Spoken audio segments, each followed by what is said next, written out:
მას შემდეგ, რაც ჯამუსა და ქაშმირში ტერორისტულ თავდასხმას 30-მდე ადამიანის სიცოცხლე ემსხვერპლა, ინდოეთი პაკისტანთან დიპლომატიურ ურთიერთობებს ამცირებს.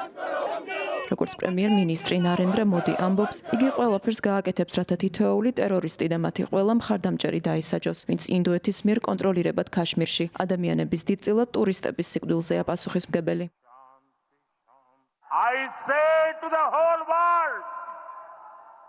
ვეუბნები მთელ მსოფლიოს, ინდოეთი გამოავლენს იპოვის და დასჯის ყველა ტერორისტს და მათ მხარდამჭერებს. ჩვენ მათ დევნას დედამიწის კიდეებამდე გავაგრძელებთ. ტერორიზმი ინდოეთის სულისკვეთებას ვერ გასტეხს. ტერორიზმი დაუსჯელი არ დარჩება. ყველა ძალისხმევას მოვიხმართ, რათა აღსრულდეს სამართლიანობა. მთელი ერი მტკიცედ დგას ამ გადაწყვეტილებაში.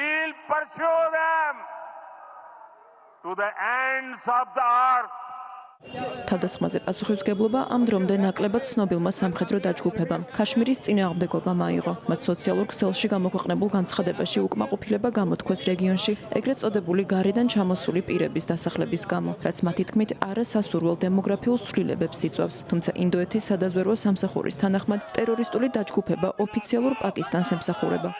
ტერორიზმის sapasokho ქმედებების ფარგლებში ინდოეთის საგარეო მდივანმა ვიკრამ მისრიმ განაცხადა, რომ ნიუ-დელი აჩერებს ინდის წყლის შეთანხმებასაც, რომელიც 1960 წლიდან მოყოლებული პაკისტანს რამდენიმე მდინარის წყლის გამოყენების უფლებას აძლევს. 1960 წლის ინდუს წყლების ხელშეკრულების შეჩერება დაუყოვნებლივ შედის ძალაში და ასე იქნება მანამ, სანამ პაკისტანი სარწმუნოდ და უპირობოდ არ იტყვის უარს სასაზღვრო ტერორიზმის მხარდაჭერაზე. პაკისტანი მილიტარისტული ძალადობის მხარდაჭერის ბრალდებებს უარყოფს. ათობით დემონსტრანტი ისლამაბადსა და ქვეყნის სხვა ქალაქებში ნიუ-დელის გადაწყვეტილების გასაპროტესტებლად გამოვიდა. დემონსტრანტები ითხოვენ ნარენდრა მოდიმ დაუყოვნებლივ გააუქმოს ინდის წყლის შეთანხმების შეჩერების შესახებ მიღებული გადაწყვეტილება, რომელიც მათი თქმით უამრავ ადამიანს სასმელი წყლის გარეშე დატოვებს. წყლის ხელშეკრულების გაუქმება ცხადყოფს, რომ ეს ყველაფერი წინასწარ დაგეგმილი ოპერაციის ნაწილია. ამის გაკეთება პრემიერ-მინისტრ მოდის 2019 წელსაც სურდა. მას უნდოდა ქაშმირზე სრული კონტროლი დაემყარებინა. ეს ყველაფერი ამის გაგრძელებაა. პაკისტანი სასოფლო-სამეურნეო ქვეყანაა. მას სურს ეს ქვეყანა უდაბნოდ აქციოს, გააჩაღოს ომი.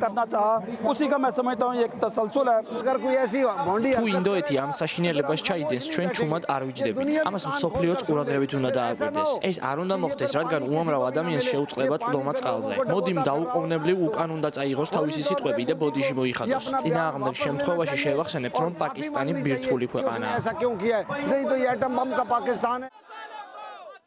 ნიუ-დელისა და ისლამაბადს შორის მყიფე დიპლომატიური ურთიერთობები 2019 წლიდან სულ უფრო სუსტდება. მას შემდეგ, რაც ინდოეთმა ქაშმირს ნახევრად ავტონომიური სტატუსი გააუქმა, თუმცა 22 აპრილის თავდასხმის შემდეგ მზარდი დაძაბულობის ფონზე ნიუ-დელიმ და ისლამაბადმა საკუთარ მოქალაქეებს ერთმანეთის ქვეყნებში მიმოსვლის ვიზები გააუქმეს. ინდოეთის ხელისუფლებამ განაცხადა, რომ ყველა პაკისტანელი, ვინც ამჟამად ინდოეთში იმყოფება, ტერიტორია ვიზების განახლებული ვადების ამოწურვამდე უნდა დატოვოს.